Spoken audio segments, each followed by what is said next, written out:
کہ میرے آقا کیسے دکھتے تھے، کیسے نظر آتے تھے، یہ حدیثوں میں پڑھتے ہیں۔ اگر ایک بار میرے آقا کا حلیہ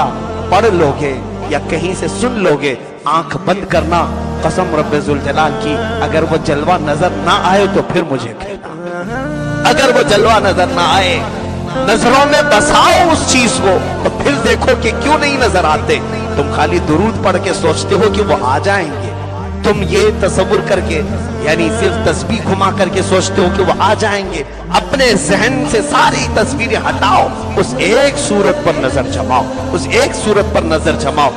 ہم اپنی زبان سے نہیں، صحابہ سے پوچھ کر کے کہ وہ رسول دکھتے کیسے تھے۔ حضرت اویس قرنی نے حضور کو دیکھا نہیں تھا،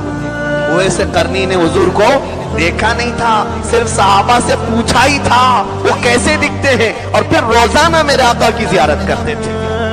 روزانہ حضور کی زیارت کرتے تھے، آنکھ بند کرتے تھے۔ صدیق اکبر نے کہا ہے حضور کے لبھائے مبارک گلاب کی پنکھڑیوں کی طرح ہیں، دونوں ابرو میرے آقا کے بڑے گھنے تھے اور تھوڑا سا ملے ہوئے تھے، پیشانی کافی اونچی تھی، آنکھیں بڑی بڑی تھی اور بہت ہی کالی آنکھیں تھی، رخسار اتنے بھرے ہوئے تھے، دونوں گال حضور کے کہ کبھی غصے میں آ جائے تو انار کی سرخی اور کبھی مسکرائیں تو گلابی رنگت، اور حضور صلی اللہ علیہ وسلم مسکراتے تھے تو کبھی 2 دانت نظر آئے، کبھی 4 دانت نظر آئے، اور دانتوں میں اتنی تیز روشنی کہ اندھیرا کمرہ بھی جگمگا اٹھے۔ حضور پاک صلی اللہ تعالی علیہ وسلم کی گردن مبارک اتنی صاف و شفاف کہ دیکھنے والے کہتے یہ پانی پیتے وقت بھی انہیں پانی نظر آ جائے، اور بال مبارک، اللہ اکبر، جس کو قرآن کہتا ہے واللیل اذا سجا، وہ بال حضور کے زلفیں یہاں سر سے نکلتی ہوئی کبھی کندھوں پر بل کھاتی تھی،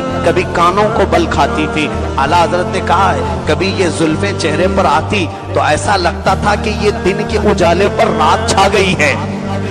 یہ دن کے اجالے پر رات چھا گئی ہے، اتنی تیز کالی زلفیں۔ اور حضور صلی اللہ تعالی علیہ وسلم کا قد مبارک بہت لمبا بھی نہیں، بہت ناٹا بھی نہیں، لیکن اتنا ضرور تھا کہ سارے صحابہ میں جب بھی حضور کھڑے ہوتے سب سے زیادہ بلند میرے آقا نظر آتے تھے، کسی کو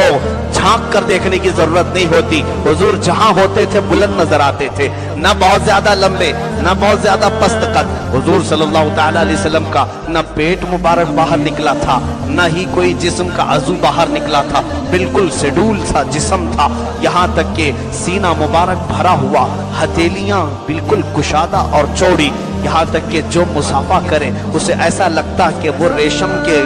نرم نرم گدے میں یا لباس میں اپنا ہاتھ دے کر کے نکالا ہے، اور جو ایک بار دیکھے حضور کو پلکیں جھپکانا بھول جائے۔ اور حضور صلی اللہ تعالی علیہ وسلم کے لباس مبارک کا عام طور پر انداز یہ ہوتا کہ تہبند شریف پہنتے، چادر اوپر ڈال لیتے، کبھی جبہ پہنا، اور گرمیوں کے دنوں میں صرف چادر ڈالتے۔ اور فرماتے ہیں صحابہ حضور صلی اللہ تعالی علیہ وسلم دعا کے لیے کبھی اتنا لمبا ہاتھ اٹھاتے تھے، اوپر کی طرف ہاتھ اٹھاتے تھے، حضور کے بغلوں کی سفیدی نظر آتی تھی، اتنی تیز اجالا پن وہاں سے آتا تھا کہ اگر کسی کی سوئی گم ہو جائے تو اس روشنی میں وہ اپنی سوئی ڈھونڈ سکتا تھا۔ حضور صلی اللہ تعالی علیہ وسلم کے یہ بغلوں کی سفیدی تک نظر آتی تھی صحابہ کو، اور داڑھی مبارک اتنی گھنی تھی، اللہ اکبر، حضور صلی اللہ تعالی علیہ وسلم کی داڑھی مبارک بالکل سیڈول گھنی ہوئی، حضور کے بال مبارک نہ بہت زیادہ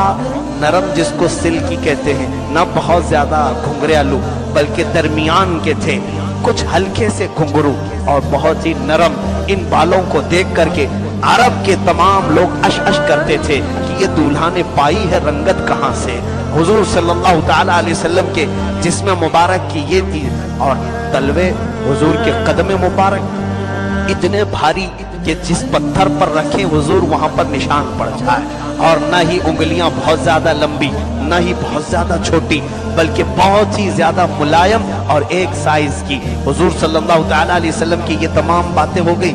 اس کے علاوہ سب سے بڑی بات تو یہ تھی کہ صحابہ سب سے زیادہ جس چیز کی طلب میں رہتے تھے وہ میرے آقا کے پسینے کی طلب ہوتی تھی، کہ گرمیوں میں ام سلیم کہتی ہیں کہ میں حضور کے گھر پر آنے کا انتظار کرتی، دوپہر میں میرے آقا آتے، کبھی میرے گھر سوتے تھے، حضور کی پیشانی سے کچھ بوندیں ٹپکتی تھی، میں اس کو شیشی میں جمع کر لیتی تھی۔ حضور ایک دن بیدار ہو گئے،